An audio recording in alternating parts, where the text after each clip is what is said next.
Fala pessoal, aqui é a Yasmin, sou avante semestre, e nessa aula eu vou falar um pouquinho sobre transferência de calor, dando introdução a alguns conceitos básicos extremamente essenciais para a continuidade da matéria.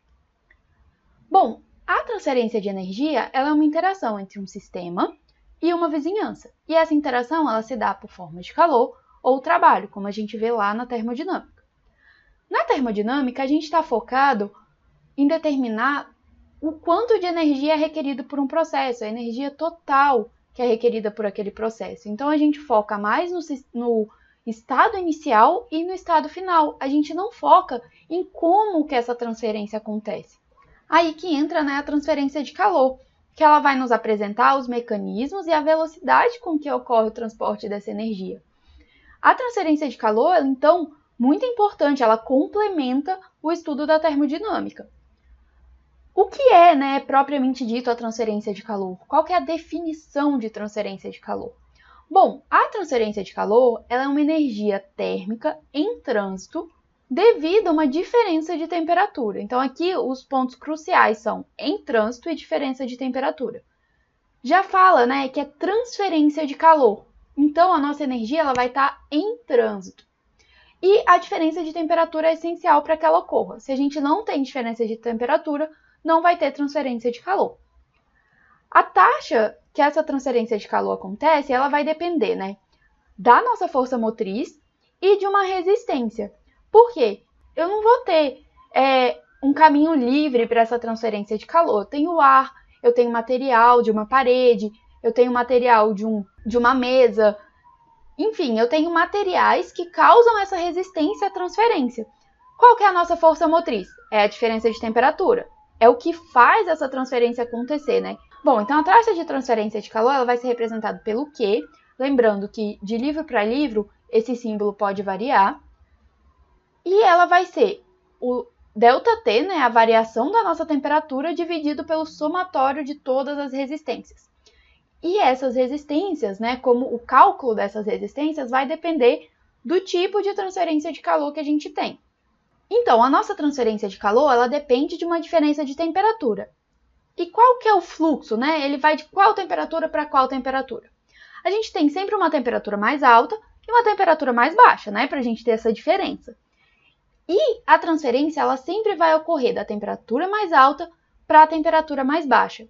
Isso é importante, parece trivial, mas é importante ter isso em mente, porque assim a gente sabe a direção, da nossa transferência de calor.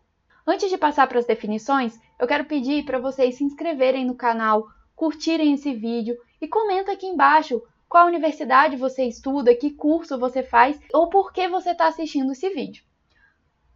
Bom, algumas definições que eu vou dar aqui, elas são simples, elas estão escritas também de forma simplificada, mas elas são super importantes para a gente dar continuidade na disciplina.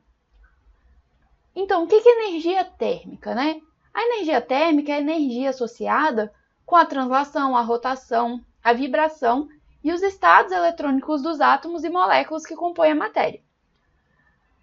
Temperatura, a gente vai representar pela letra T maiúscula, é um meio indireto de acessar a quantidade de energia térmica armazenada na matéria. Então, a gente tem as unidades em graus Celsius, grau Fahrenheit, Kelvin e Rankine.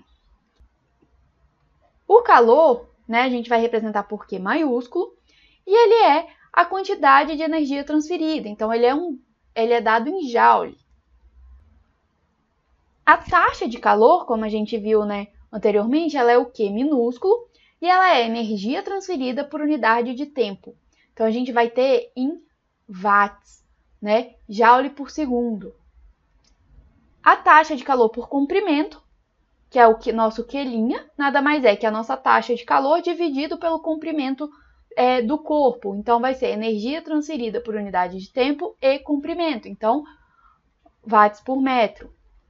E o fluxo de calor, que é o nosso Q, duas linhas, ele é energia térmica transferida por unidade de tempo e área superficial.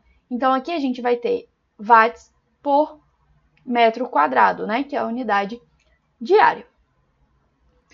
Eu falei anteriormente que a resistência à transferência de calor, ela vai depender dos tipos de transferência, certo? Então, Quais são, né, esses tipos de transferência de calor? Quais são os mecanismos dessas transferências de calor? Então, a gente tem a condução, a convecção e a radiação. A condução, ela acontece quando a gente tem um sólido ou um fluido estacionário.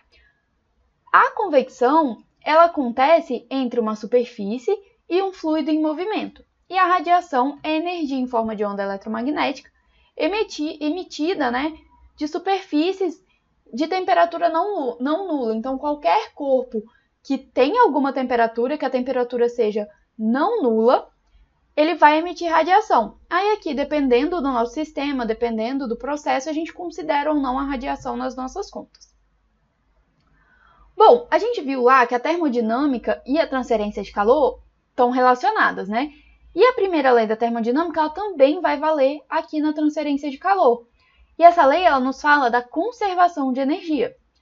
Então, a energia que entra menos a que sai, mais a energia gerada no meu sistema, vai ser igual à energia acumulada. Então, eu tenho aqui, né, o meu processo, ele tem uma temperatura superficial, eu tenho aqui uma vizinhança, sempre que vier, né, esses dois traços, né, essa quina desenhada aqui, é para representar a nossa vizinhança, que vai ter uma temperatura. Eu tenho aqui algum fluido passando, né, essas setinhas indicam um fluido passando a uma determinada velocidade, a uma determinada temperatura. E a gente vai ter energia entrando e saindo desse processo. A gente determina, né, então, o nosso volume de controle, onde a gente vai estudar. E se o nosso sistema ele for aberto, ou seja, ele permite passagem de massa por ele, a gente consegue ter entrada de massa e saída de massa desse processo, a gente vai ter uma entrada a uma determinada temperatura 1, uma saída a uma determinada temperatura 2, e a gente vai ter energia entrando e saindo devido a esse escoamento de matéria, tá? Então, além da transferência devido, né, à energia devido à transferência de calor, a gente tem também a energia devido a esse escoamento.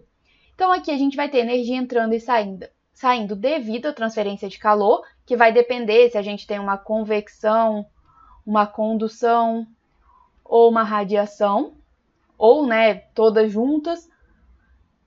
E a gente vai ter também a energia do escoamento. Além disso, a gente pode ter energia gerada e isso vai gerar um acúmulo, né, de energia dentro do meu processo. A energia gerada, ela pode ser ocasionada, né, essa geração de energia pode ser ocasionada devido a diversas coisas. Por exemplo, uma energia química se transformando em energia térmica, quando uma reação exotérmica acontece. Ou energia elétrica transformando em energia térmica, com uma resistência, né, que aquece o processo. Então, o cálculo dessa energia gerada vai depender do tipo de energia que está, do tipo de transformação de energia que está acontecendo. A nossa energia acumulada é o resultado, né, desse balanço. E a energia de transferência de calor, o cálculo dessa energia devido à transferência de calor, vai depender do nosso tipo de transferência.